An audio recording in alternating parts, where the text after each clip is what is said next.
Hi, everyone. I wanted to show you how you can look up a voting record for a judge or a senator or congressman in your state. So I'm going to share my screen, and I decided to just go ahead and start from the beginning. I would go to, for Florida, I'm going to go to Florida, the Bar Association, but just I want to show you how you can search it. So how to vote, I'm sorry, how to look up a judge's vote. And I'm going to say in Florida because I'm in the state of Florida, right? So I know it's the Florida Bar and the votes in York. This is the AI stuff. I don't really look at that. I know a lot of younger people do. I'm old school. I need to have that verified. Uh, I need that verified. I want to minimize myself. I need to have that verified site, their website. So here is welcome to the votes in your court. So in the state of Florida, the Bar Association has a whole thing. So if you just type in, so I'm going to take you to the beginning. If you just type in Florida bar.org and you go from here, you can go to public and then go to legal civics education. And then you have it here. So the Votes in Your Court is an initiative where they have collected resources for the community. And it's an easy to read, nonpartisan guide explaining the role of judges, judicial elections, and the merit retention process. So I think this is a really good place to start. So if you click on the votes in your court, it will take you here. And then you can go down and look at the merit. Where did I pass it? Okay, so you got to click. Oh, here it is. Information about the candidates for merit retention. So this is how you can see, you can click on either one of these. I'm not going to do the Supreme Court because a lot of the Supreme Court is appointed. I'm going to do the appellate court. So the appeals court, you can go here and you can look at some of the decisions that have been made, because of course the judge doesn't know what decision they're going to make ahead of time. But you can read through, you have to read through a case. Let's look at this second one. You have to read through a case to see how that judge voted, right? So you would have to go through the whole case. I'm at page 10 because I looked at it already. I didn't read through it, but go all the way down to the end of the case. My computer is moving slow. There we go. You would go, so here we are at the beginning of the case. So it gives you the rundown of what happened. Who is who is the case, the defendant, who is the appellant, the appellee, and then the cases that happened and how the judge determined um the course of action. So you can read through a case and then see how the judge voted, how the judge ruled, I should say, because the judge isn't voting, the judge is ruling. And then you can see what the outcome was. And then so you will have that. Then you can go back and look and see. So I'm going to close that, close that. You can see what their merit and retentions look like. So for this Supreme Court, these two judges were voted in and they were retained by 63.17%. Justice Renitha Francis and Justice Meredith Sasso were retained both by more than 62%. And then the same thing here, you see how the judges were retained. And this is based off of the voting that is done in the elections. And then you can look and see if you have anyone that has disciplinary actions as well. And this is just news and all, and this is all public information. So if you click on here, it'll show you Florida Bar News, and you can look it up by month. Who has disciplinary actions? In every professional organization, whether it be the Florida Bar, the nursing board, you can look up people. It's all public information. Okay. So if you want to go and see how does a senator vote, so you can go to senate.gov. And when that opens up, you go to legislation and records, you see legislation and records, and then you go down to votes.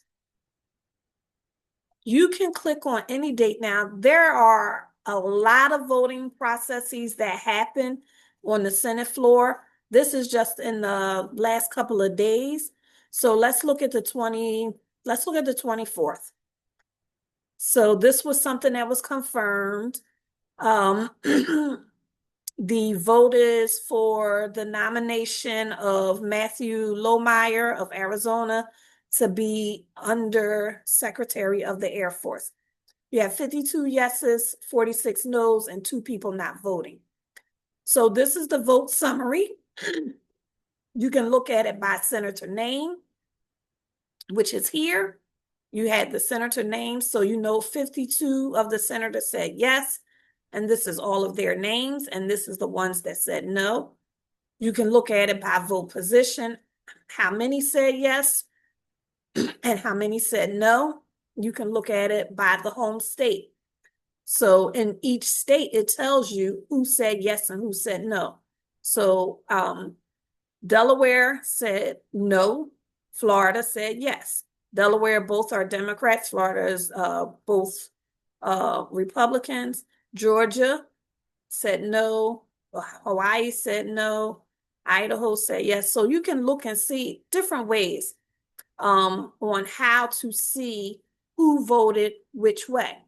Now, the thing is, you got to know what the voting was for, right? So every day they are voting when the Congress is in session, they're voting on different things. So when you get your sample ballot in the mail, you have to sit down and take the time to look at each person. So let's go to congress.gov. Oops, let me take that U out. Congress.gov. And we do the same thing with the Congress. So here we're going to look at roll call votes. And I believe that the Congress, they do it with their roll call. So this is the first session of the 119th Congress, because that's what this is, the 119th Congress. So here it opens up, and this one is on a motion to suspend. So the vote question is a motion to suspend the rules and pass as amended. The bill title and the description is the Coast Guard Authorization Act. I would have to look that up because I'm not familiar with that. So you open it up to look at the details, and you see 399 yeses, 12 noes, and that's the summary of it all. But if you want to see by party, Republicans, 197 yeses, 12 noes. None of them were present, so they all voted probably while they were in their home state, and nine did not vote. So there's a way that they submit their votes without physically being there. Democrats, the same. 202, and they had 10 that didn't vote, for a total of 399 yeses, 12 noes, and 19 not voting at all. So how do we see it? We can see it by the representative's name, what their party is, what their state is, and how they voted. Okay, so let's see. Let's look at states. Let's look at Florida. So Bean from Florida is Republican. He voted yes. Let's look at Pennsylvania. Boyle is a Democrat. He voted yes. Then you have Brent Sinahan from Pennsylvania. He's a Republican and he voted yes. Buchanan in Florida is a Republican and he voted yes. So this is how you can see how you can look up people's voting records, because we tend to listen to the talking heads, people giving opinion, because news is not news anymore. News is a lot. Well, let me say this. You have news, which is actual news, and then you have all of the talking heads, and they're giving their opinions. The View, The Five, Midday Talk Things, Newsweek, all of those kind of shows are giving their opinions on what is going on in the political realm. And people tend to watch who they, their area of voting. So if you're a Republican, you tend to watch Fox. If you are a Democrat, you tend to watch MSNBC. I don't know if CNN is really neutral. I like CNN. I actually watch all of them because none of them are actually saying the same thing. Sometimes MSNBC, I don't really watch that one that much. But CNN sometimes says the same thing that MSNBC says. And very, very rarely on different occasions, CNN and Fox may say the same thing. But I can say that every opinionated show leans towards their favor, which is why it's an opinionated show. So you have to learn how to look at how a person votes. Forget about the party line, because people that are still in your same party may not vote for something that is of value to you.